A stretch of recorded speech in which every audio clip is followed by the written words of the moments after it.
Kainga e mamata mai, whakapapa atu, malau lako tō kātaki. E ko tō tio mari me whai ki le nei tētu atu whoki I sau nei, ko le nei konga e whaksoko me murila, kon maketi, ti tau no fo singa venei. Wa oki atu wale whamawha o le nei a le maketi I futuna nei I alo,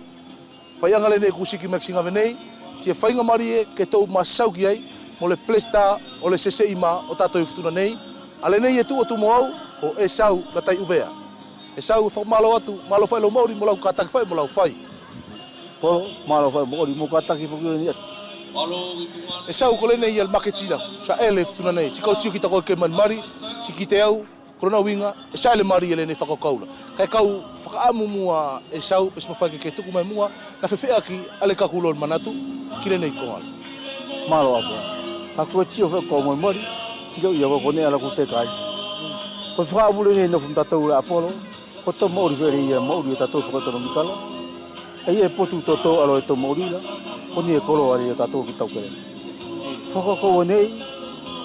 e veri pe maria kea, kai tonu ko tō anga whau, ke anga o mai tō kolo alo, o mai bio tōre ni o tō patopu pia re tō anga whai mo whala. Ko e wheri e kau society ni aso le Apollo, ke kau anga whau I nei neala, ke e kuta. E sao koe mana tō koe ki tā koe, ke whaktutu ale nei ale whakaukaura. Ta fito ko fale lia ka ngau ki ai lia toko me ki taula ti ko to fala la ki la kulia tatanga ai ko ngau fai o fenu ane no me muri a fenu tau kerela ko la tau la to makeke ti anga fosoko ni ngau yang ringa e sau tskole nei na lu fa ma va ko to maketira yalo na fefea ki e sau ki fenu la tani ko lu ki fosoko yala na api pena lavaki na mau ke ni koloa na umai ko a fasingane na umai ye fenu polo ko sne fo ki tatou ala ni fa ma va tatou ko golenio o paru whala ri e whatako apire ia ke tio mai ki tatou. Ka ki te au kosne matamari ki tatou. Tare tō tio furi whai. Ko aso ni e tori alo na kaupati. Nā no mai mari la whenu na au ki te au. Whenu tau kerela na au latou la mo ngā whawha. Tia no mo tō ngā whawhara ki o latou kai. Nā whani Apollo alo ko latou ki ai. Ke au ngā whakasoko ri tingawe. Ke soko atu whai alo whetako ia ki tatou. Na yes tu ania e sau tari ko lu faktu ulo le ni ko ko maketi e yo tatou le na lo fai ko to alola mole ni lo na mai ko to singa vene ko tu ania tashi Apollo ko le to fa tashi tari e lo ia ko e la shi to makeke tu nani ko makeke falo ko makeke fali ko makeke pulang ko lo to la to so furi na makekela ti furi to ne ko ia le Apollo e to ka so ko fa nga ya e sau fa ke nga mo vete mai ki le kai ngali e mamata mai pe fe akilo na faktutu ko to aso ke faksoko ai le ne mo so sola tula si mo fasingane e furia la e mafai ke anga Cristiano o mai milon kainga o mai ki le ne maketi tato e ka vo to te atu Apollo fenu o furia nga ke to rima ke to ogli pe fa fine pe tangata ke to fatta mai so so ke fatta karise ke au ke tio fur pa la fenu mo fala ke au to mo ke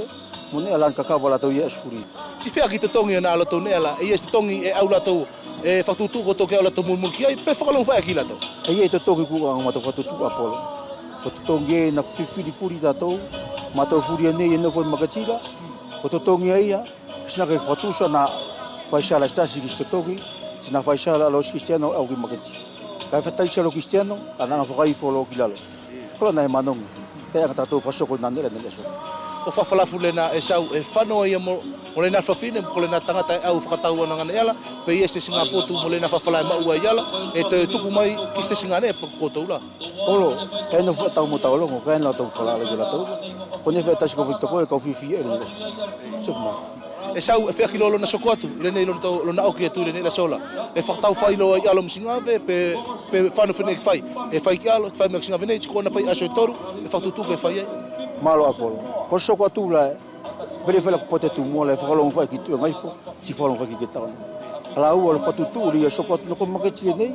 ko mangeti fa nga fenu ala u le fatu tu atu ri soko atu la ka to ko ngai fa e sa u e ki lau na fa ne Apollo ko le tu e sau fa mani mai ko le nei le au whakatau ane ale nei la e ngato fa ki tanga ke lela pe mo fa foki ke tuku ki la to ane e nga oi pang e fa te na ko ngal Apollo ka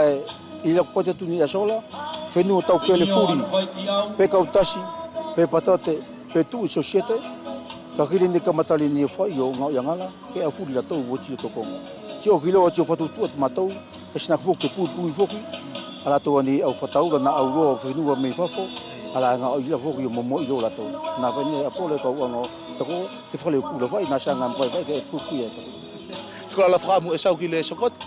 e ko fo mu lo ke soko ni ya tatanga la te ko tatanga ni sem fai ke sola ta to ya apole e to mo ori ni ye Whakamalo atu e sau ki le tari mari o le nei a whalawe i tau. Manu i whai mo le soko atu o le whasoko o le ngā i anga le nei tatou. Ka inga kua patala te whaki kotou le noanga o le nei a le konga al market i tatou i futuna nei. O le nei kusa ali marie, whamari mau me sau ki mate o tupu tarie ko le whakau kau marie, ta fito ki tako e whawhine.